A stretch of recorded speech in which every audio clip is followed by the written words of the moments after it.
This is Paul Newman, and if you are seeing this screen, I am hoping to assure you here that the live stream will start very soon. So please stay tuned. Hello, everybody. This is Paul Newman. Hello, everybody, and welcome back to what is another video. Thank you very much for taking the time to drop by and watch this video. Please leave your comments on it at the end. Tell us what you think. How did your horses get on in these races? Thank you very much, everybody, for interacting with the channel, liking the channel, subscribing to the channel, all the usual YouTubey things. It's not the be-all and end-all for me. This channel exists solely for me to embed videos into my own websites. But it is very good to see that other people apart from me, are getting so much benefit from this channel. Right, what we're going to do today is we're going to start reviewing the 2024 Flat Classics. We've already taken a look in a couple of the Japanese horses that won the two guineas out there. So we're going to leave those two races. But first, before we start, I need to tell you where all these horses can be found. ClassicWatch24.great/site.net is where all the horses can be found. I'm adding horses. They're winning all over the place. They've even taken out the Italian Derby. Some of the horses that are on this channel. Incredible the way it is working out this year. Obviously, the Roll of Honour will need updating a little bit. We've had a few German pattern winners as well as one in Australia that need to go on the list as well. ClassicWatch24.great/site.net. Right, what I'm going to do is I'm going to show you 6 races here. We're going to take a look at the Kentucky Oaks, the UK 2000 Guineas, the Kentucky Derby, the UK 1000 Guineas, and then the 2 French Classics, the 1000 Guineas and the 2000 Guineas. And we're going to do them in chronological order. Which is just when they happen. So on the Friday night, we had the Kentucky Oaks, going through to the Sunday, I think it was in May, which held the French Classics. We're going to take a look at the races, and then what I'm going to do is we're going to have a look at the race card. We'll see how our horses identified on the channel got on as well. And then after these 6 races, it'll be time for us all to get on with our lives, I think. Right, the first race we're going to take a look at is the Kentucky Oaks, which was held on the Friday night of the first weekend in May.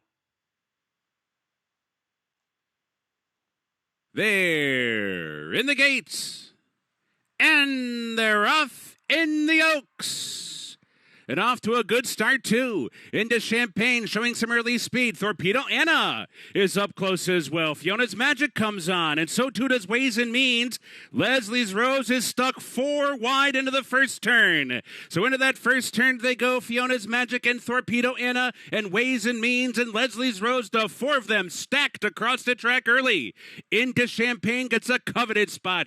Down toward the inside, racing in 5th. Our Pretty Woman wide of the track while 5th. Just FYI sneaks up 1 spot up into 5th. Our Pretty Woman is back into 6th. 2 lengths back. Regulatory Risk settles in toward the rail 7th. Everland is running along in 8th. Tarifa nudged along 9th. Where's My Ring 10th toward the inside. Lemon Muffin in between at the back. And the early trailer is Power Squeeze after a swift half mile. 46 3/5 seconds. So down the backstretch run, Torpedo Anna comes on through to take a clear lead with 4 furlongs to go. Torpedo Anna onto the far turn. Ways and Means is revving up now. Ways and Means just a half length behind. Right there too is Into Champagne toward the inside, racing 3rd.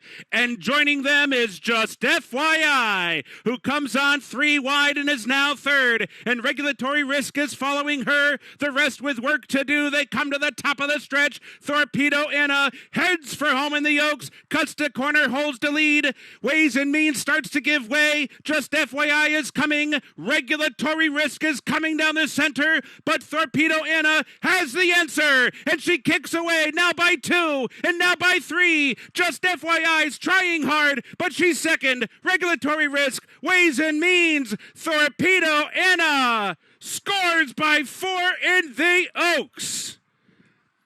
Wire to wire over just FYI, regulatory risk. Then it was either Everland or Ways and Means.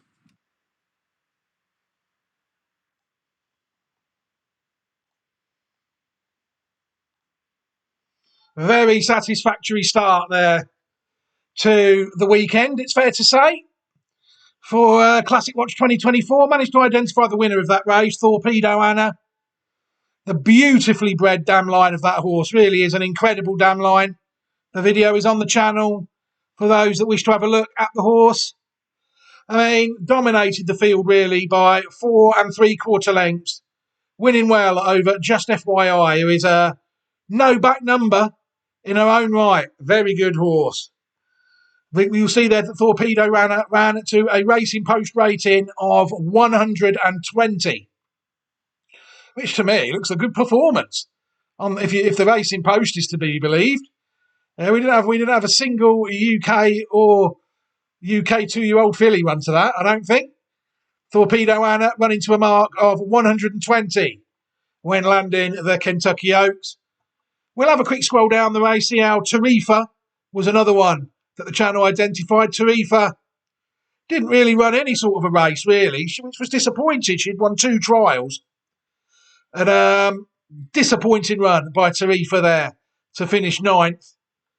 So we did need 2 in that race to take the race out. The other filly I was looking at was Tamara.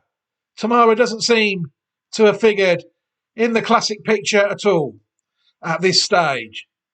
So that's been disappointing. But yeah, Torpedo Anna gets the site off to a good start. Same as last year, really, when Pretty Mischievous from her stall, from the right out on the outside stall, managed to land the Kentucky Oaks for Classic Watch 2023. So it's 2 years in succession now that race has been managed to be taken out. Right, we're going to move on now to the Saturday.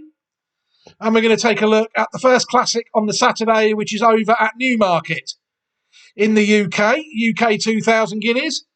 Plenty of runners, obviously, with myself being based in the UK. Plenty of UK-based runners on the channel. It really is incredible, though, how many of them really did make the first Classic of the season. You know, I think if people would have looked at Classic Watch 2023, maybes, on the channel, I think there'd have been a lot more of them. You know, they seem to have identified less horses and have got more where we need them to go, if that makes any sense. So irrespective of the result, the processes are improving. You know, the variance of horse racing will always be what it is. Let's watch the first Classic in the UK this year, shall we? The 2,000 guineas for colts over a mile.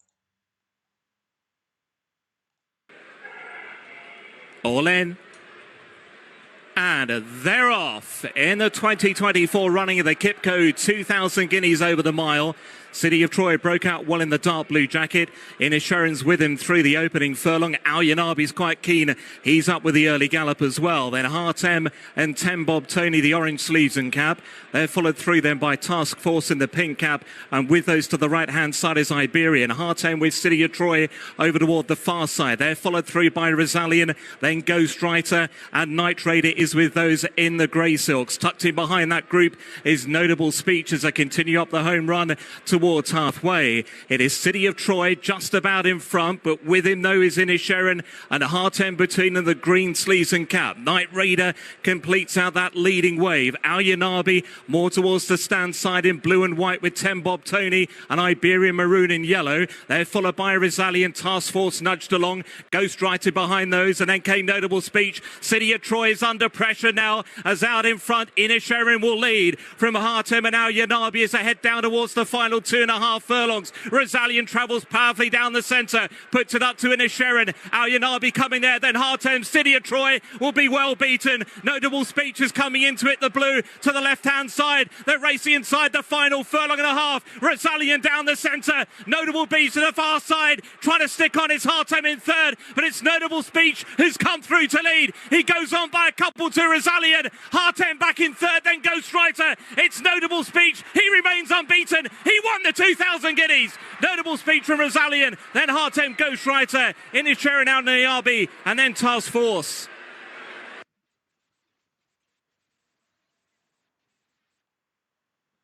Very interesting running there. I think everybody will agree. For the first UK Classic, the 2,000 guineas, won by a horse that had never raced at 2 and had never raced on the turf. That says it all, how much of an effort these people go to hide the winners these time on occasion of these races. Notable speech, won well on the day, sired by Dubawi. Out of a dam, I think, that did win the Swiss Oaks when trained by Henri Alex Pantal in France. You'll see their notable speech running to a racing post rating of 123. To me, though, very hard to find this winner. It reminded me of an Alzaruni horse. I do hope there's nothing going on at Godolphin this year. People only need to look at how they've started this year. You know, they look fairly unbeatable sometimes. Alzaruni-esque days. And you look at how Charlie Appleby's horses ran last year compared to how they're running this year. I mean, to me, the pieces in the puzzle do not fit at this stage between the two seasons. There's no consistency between how they ran last year and how they're running this year. Something has changed in that yard, or something has got back to normal this year when something had changed last year.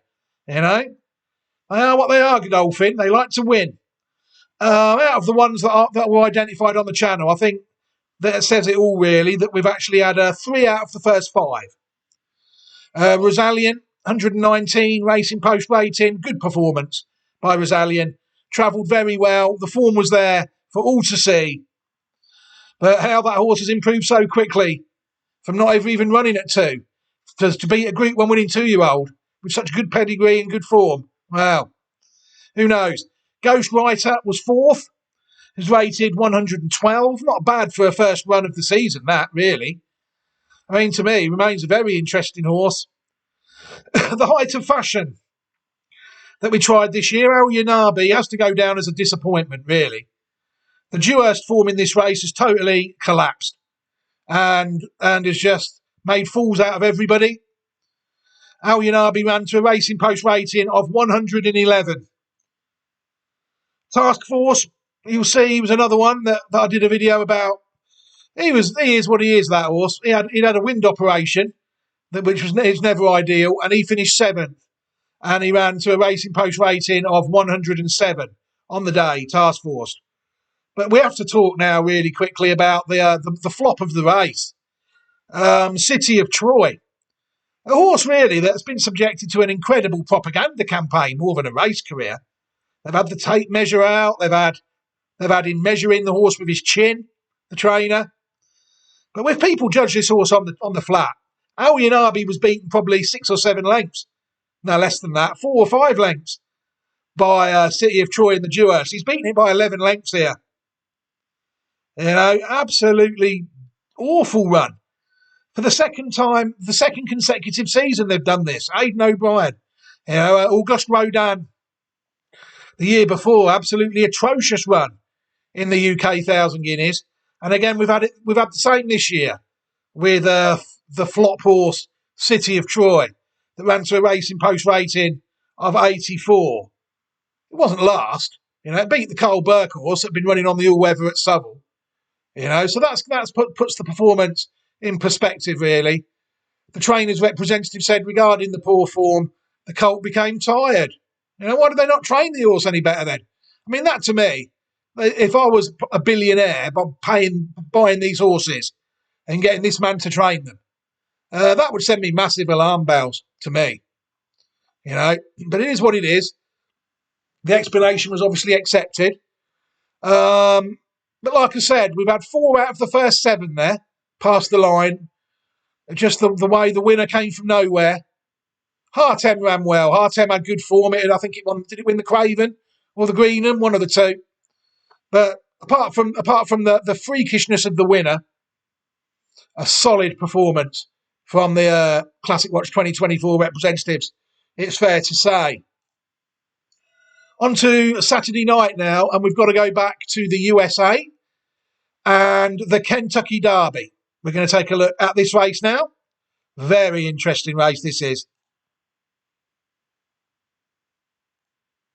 Time. Here's the Kentucky Derby.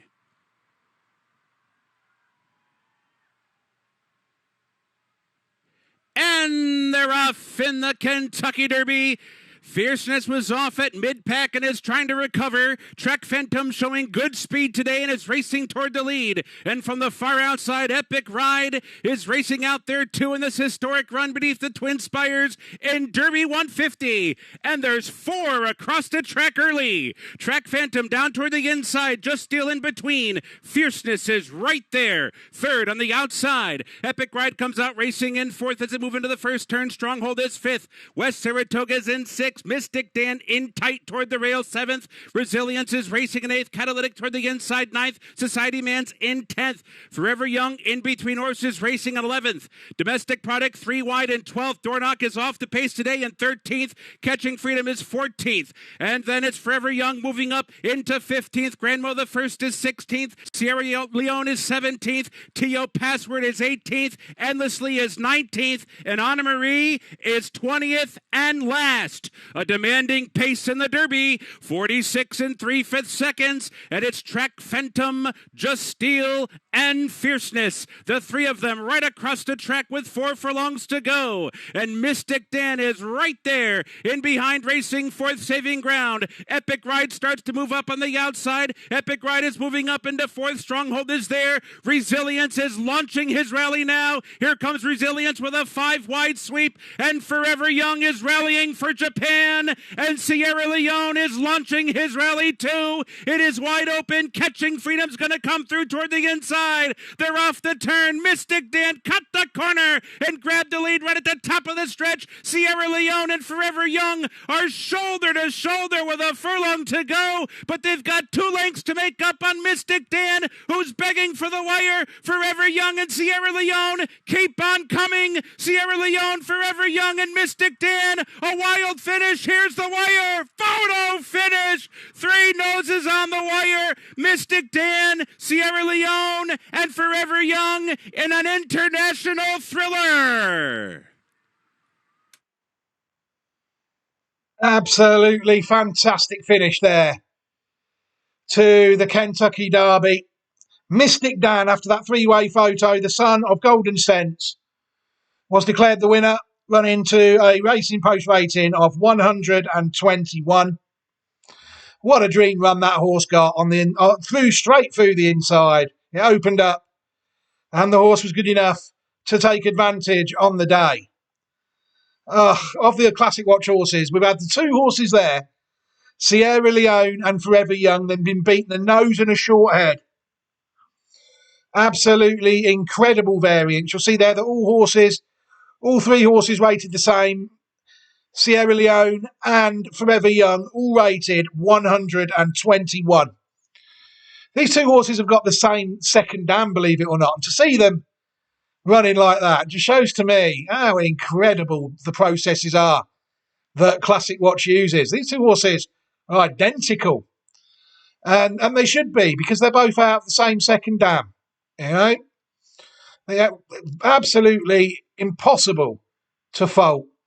Variance is what it is. Absolutely incredible that was to happen.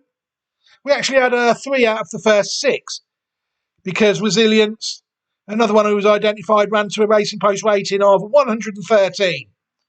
You know, he had a good go, didn't he?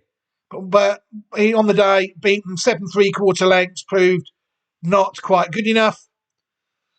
Doorknock was another one. The Full Brothers, who last year's Kentucky Derby winner, Good Magic, managed to round out the top 10. Beaten 18 1/4 lengths, running to a mark of 103. The other one we've got to touch on is Fierceness. I mean, Fierceness, he's shown in his career that he can be quite an inconsistent horse. But I think on this occasion, I don't think the draw was very favourable for Fierceness on that day. But he was one of the first beaten, running to a Racing Post rating of 96, which makes his performances in races like the Breeders' Cup Juvenile and the race he won last time out, I think it might have been the Florida Derby, makes them more baffling, really. A brilliant horse on his day. That day certainly was not the day of the Kentucky Derby. Credit to the winner, Mystic Dan, but some incredibly high variance there has denied it. So far we've had the winner. We've had a freak horse that had never ran on the turf and the 2-year-old beat us. And we've had incredible variance such as that in the Kentucky Derby. It's time now to head to the Sunday, I think. Back to the Sunday and watch the UK 1,000 guineas and see what prevailed there. And again, another fascinating race in prospect. Relique is in, they're ready to go. They're off, racing away, 1 mile for the Kipco 1,000 guineas. And in dark blue and beige, Darnation is the first one to begin. In red and green, Star Style, though, picking up the lead from her. So it's Star Style who races into the lead from Ramatuel and Sacred Angel and Darnation. Fallen Angel is behind her. Then See the Fire and Star Music. Dance Sequence is next. Just in advance of Cinderella's Dream. A little bit wider out than is Pretty Crystal. Regal Jubilee moving through to be midfield. Then Porta Fortuna. Yelang Yelang is further back. Tamfana is also towards the rear. In the white and green, Relica is at the back of the field as well. They're about to go up through halfway. It is Star Style and Pat Dobbs who lead. From Sacred Angel, Ramatuel and Darnation. Then Fallen Angel, the Grey Silks, away towards the left-hand side together with the nose-banded See the Fire. They're then being tracked through by Cinderella's Dream. And next is Pretty Crystal, followed by Dance Sequence and Porta Fortuna, who's trying to go on the improve. They're racing now down towards the final 2.5 furlongs. Star Style about to be joined by Ramatuel, the black sleeves and cap. Dance Sequence is coming there. Porta Fortuna, every chance. Fallen Angel now shaken up for more, but it's the French filly Ramatuel who races towards the dip with a 1.5 length lead. Porta Fortuna is giving chase. Dance Sequence back in third, then El Malka and the staying on Yelang Yelang out of the dip inside the final furlong. It's Ramatuel trying to hold off Porta Fortuna. El Malka's running on strongly as they head up toward the line. Ramatuel just in front. El Malka diving. El Malka! El Malka's won the guineas from Porta Fortuna. Ramatuel, Yelang Yelang and Tamfana. Absolutely incredible outcome there. I'm sure you'll agree. To the UK 1,000 guineas. Won by 28 to 1 shot Al Malka, which is actually a horse I was watching. It's out of Narain. It's a half-sister to Ben Battle, top-class Group 1 horse. I followed horses on this line before, but the horse was well beaten in the Fred Darling at Newbury, finishing third. And she has galvanised a wet sail there, jockey Silvestre de Souza, to win the UK 1,000 guineas, run into what has to be a very low mark, really, for the grade of 113. I think you saw the last few races, it was taken above 120 to win them, I think. So we're down now into the very average classics, high variance classics. Porta Fortuna ran well to finish second. But we've got to talk about arguably the worst ride I've seen a jockey give a horse for a long time, really. Unfortunately, we were the victim there. Not the first time he's done it on the horse. The jockey loves to go early on this horse, Ramatuel, and set the race up for others. He's done it a few times. Did it there again. You saw it with Van Dijk, where it raced Van Dijk that time. Set the race up perfectly for Van Dijk. I mean, this is a professional jockey, apparently. You just don't know when to go on a good horse. Very disappointing high variance outcome there. I think people would have, if only they'd have held on to Ramatuel up until the final furlong. I mean, you saw how she shot clear, but she had a furlong and a half to go, unfortunately. Very disappointing ride by jockey Aurélien Lemaitre on the day. The only thing really, I think, that cost Philly the victory. The winner is interesting. She might still get on the channel if she seems to be going for the Oaks, because it is a good damn line. So she might get on the site ahead of the Oaks, ahead of some of the others. An interesting ride there, you've got to say, Tamfana. Very interesting ride from Mr. Jamie Spencer on a horse again. Where did he come from? Why did he not get his horse closer at the start? A baffling ride. Again, Out of some of the others that we identified, Ylang Ylang. I mean, I think if people watched the Ylang Ylang video that I did, I mean, I was a lot more confident about her in the Oaks than I was over a mile. I think she's ran all right. I think she's run a good Oaks trial there to finish fifth, running to a mark again, very poor mark of 110 for Ylang Ylang. Dance Sequence is one I have to be disappointed with, really, the Godolphin horse. I mean, it came into the year with good 2-year-old form. It won its pattern race. I also think the ground was in its favour. It was fairly softish in both the Nell Gwyn and the Guineas, and it's won neither of them.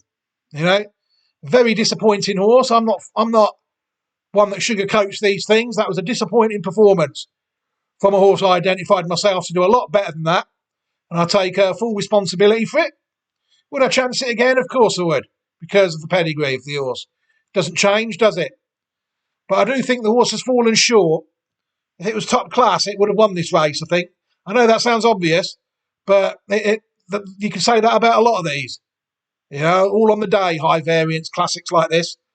But if they ran this race 100 times, how many times do you think Amalka would win? That's what you've got to ask yourself. Yeah, that was the result they presented to us on the day. But so I'd say that's a very high variance outcome. And a Dance Sequence, I'd say that was a very high variance outcome as well. A horse that well bred, not to win the Nell Gwyn or the Guineas, with conditions in her favour. How's that happened? But it's safe to say the horse has been quite disappointing this year. And I think going through the field, they were the only three we had running for us on Classic Watch 2024. Ylang Ylang, Dance Sequence, and Ramatuel. Again, very, very unlucky. We need to go now, skip forward a week and head to France. There was a week's gap then between the US and the UK Classics and the French Classics. And we're going to head to Longchamp. They ran the Phillies Classic first. On this occasion, they were both run on the same day this time. But the Phillies Classic was before the Colts Classic on this occasion. So here is the French 1,000 guineas at Longchamp. A little bit restless in stall number 4, but they're set to go and away. They come out fair line with Rock and Swing dropping in with Chic Columbine and Content towards the back of the field as Kathmandu is the first one to show. Out wide, Romantic Style in the blue jacket coming across is bang up with the leaders through here. Bulgaria third and fourth place. Opera Mund is very keen in behind those. The red of Rose Bloom is against the running rail, followed by Content, who's made good headway up the rail. Louise Proctor is in the centre, 2 shades of green. Vespertillo and Tulipa Shop around her outside. Chic Columbine in light blue colours is next favourite, losing ground all the time. Sparkling Plenty, a yellow cap is next, followed by Minushka, and Rock and Swing is the back marker at this stage as they move, approaching the halfway stage, and it's Kathmandu leading by about a length. From Romantic Style, easily into second position. Rose Bloom behind this, and then Opera Mundi, distinguishing white sash, shows in fourth place. Ruhia, Content, Vespertilla and Tulipa Shop are the next group of runners. Louise Proctor's last but one at this stage as they begin the run to the home straight, and it's still Kathmandu leading. From Romantic Style, asked now to come through and challenge. Vespertillo behind those. Rose Bloom is next. Content is following those through. Into the closing stages, still Kathmandu to Rose Bloom. Here the blue jacket is Romantic Style. Vespertillo nearest to us in the black and red. Here in the green, busting through in the centre. Kathmandu is still in front. Here coming to get her. Here has joined Kathmandu. Vespertillo and Romantic Style behind those.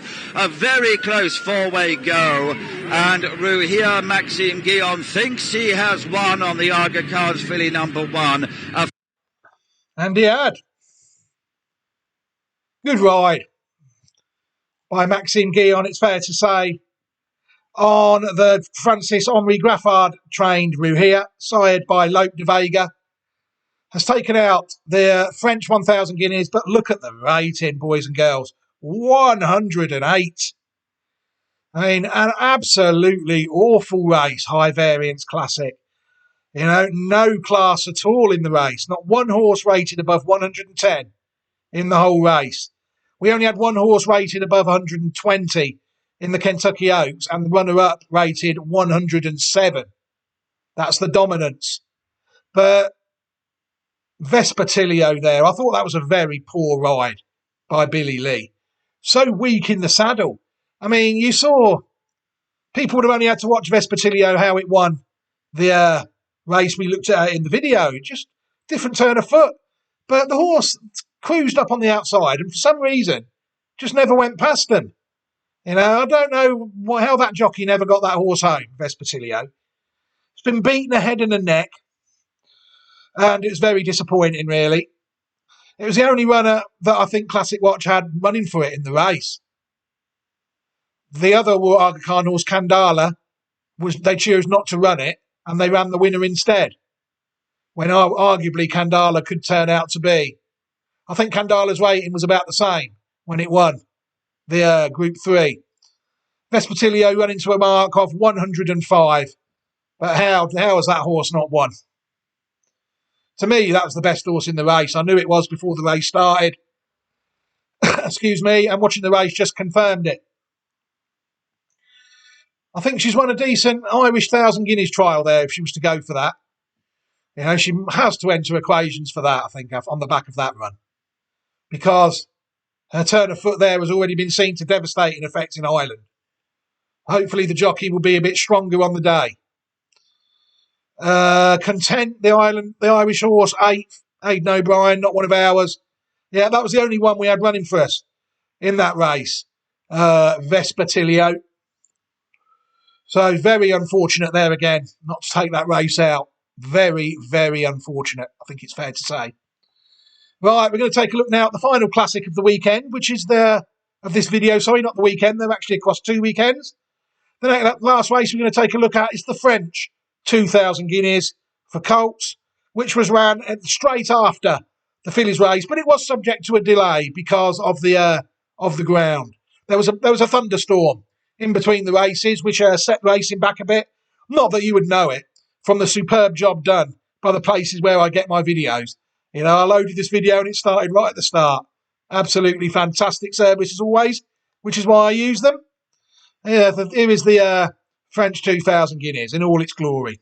A mile the chip they have. Rochefort is the slowest of them into stride and drops 3 lengths behind early on as Orne in a silver jacket shows good pace early on. Alcantara with the yellow cap nearest to the cameras up there as well. Metropolitan is against the running well. Evan Shaddad in the red and white with this. The light blue and yellow is Ramadan. Then Pushkin, brown jacket, red cap and Dancing Gemini in orange stripes. Diego Velasquez in the purple and white is next ahead of Henry Longfellow, blue and orange jacket. He'll be 2/3 of the way down the field at this stage.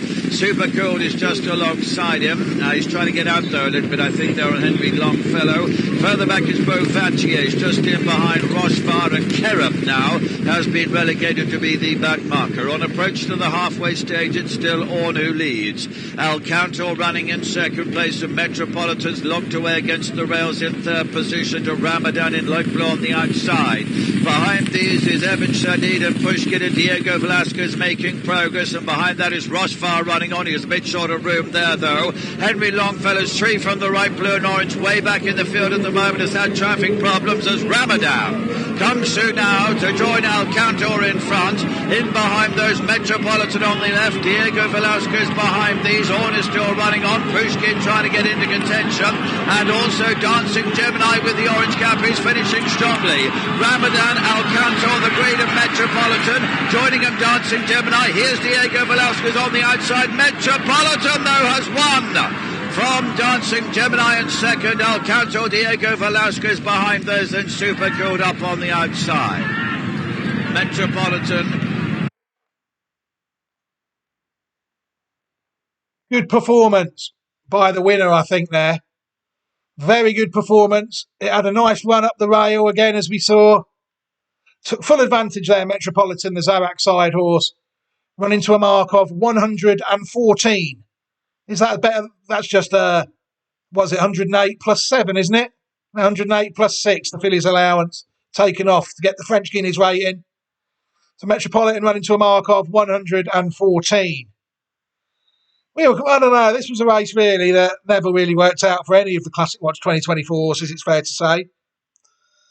We had what did we have? We had 3 of the first 8, but unfortunately they were 4th, 5th, and 8th. Diego Velasquez actually led ours home, running to a racing post rating of 110. I was harsh on this horse last season in compared to some of the more high-profile Coolmore 2-year-olds. But after one classic, he's turned out to have done the best. So all credit to him. Ramadan, the double trial winner in France. I thought he had a good go, and he seems a good, honest horse. Running to a mark of 109. He's ran better than that in the 2 trials. But I think this race may have exposed him somewhat. He might be a solid Group 1 performer. But will he be able to get his head in front in one? Who knows? He's got a long time to do that. We'll touch on Ibn Shaddad as well, the maybe. 108. That horse has never been able to win the races it's managed to get on the channel. It's related to horses like Lady Spear and Perfect Shell and all them.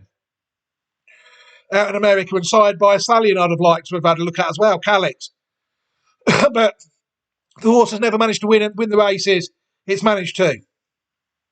And then we've got to touch on the next Irish flop, Henry Longfellow. I mean, that was an awful from everyone concerned, I think. I think the trainer is what he is.